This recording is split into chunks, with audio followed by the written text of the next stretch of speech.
Hi everyone, আসসালামু আলাইকুম। আমরা সেদিন গিয়েছিলাম নিউ মার্কেটে। আমাদের কিছু কেনাকাটা ছিল।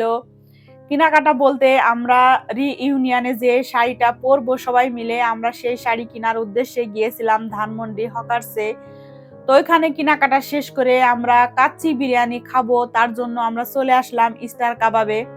আর স্টার কাবাবের কাচ্চি বিরিয়ানি যারা একবার খেয়েছে তারা তো বারবারই খেতে চাবে। আমার কাছে স্টার কাবাবের কাচ্চি খুবই ভালো লাগে, খুবই ফেমাস। তো আমরা সবাই মিলে চলে আসলাম স্টার কাবাবে কাচ্চি খাওয়ার জন্য। আর কেনাকাটা তো করেছিলাম, ওটা আমি অন্য কোনো ব্লগে দেখাবো। তো আমার দুই বান্ধবী ছিল, আর রীতি ছিল, বান্ধবীর মেয়ে ছিল। তো আমরা আসলে খুবই এনজয় করেছিলাম। অনেক গরম ছিল, অনেক কষ্ট হয়েছিল, তারপরেও খুবই ভালো লাগছিল। তো ওখানে আমরা খাওয়া দাওয়া শেষ করে চলে আসলাম।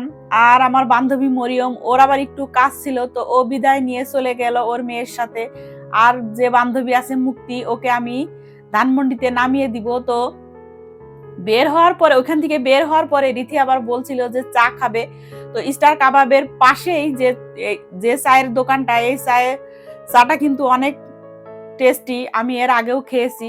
তো এখানে আমরা চা খেতে এসে আমার আরেক বান্ধবী মিলি, মানে জিমের বান্ধবী আর কি, ওরা মানে মিলির সাথে আমরা একসাথে জিম করতাম, দেখি ও দাঁড়িয়ে চা খাচ্ছে। তো খুবই ভালো হলো, আমরা সবাই মিলে একসাথে চাও খেলাম, অনেকক্ষণ গল্প করলাম, অনেক সময় কাটালাম একসাথে।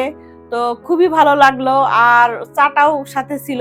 সবকিছু মিলিয়ে ওই দিনকের দিনটা আসলে আমার খুবই ভালো গিয়েছিল। আমার মানে ছোটবেলার বান্ধবী, তারপরে আমার জিমের বান্ধবী, একসাথে চা খেতে পারলাম, এটাই আসলে অনেক বেশি ভালো লাগা কাজ করছিল। তো এখান থেকে চা খেয়ে যে আমি এখন আমার আরেক বান্ধবীকে নামিয়ে দিব আর আপনাদের কাছ থেকে বিদায় নিয়ে নিব।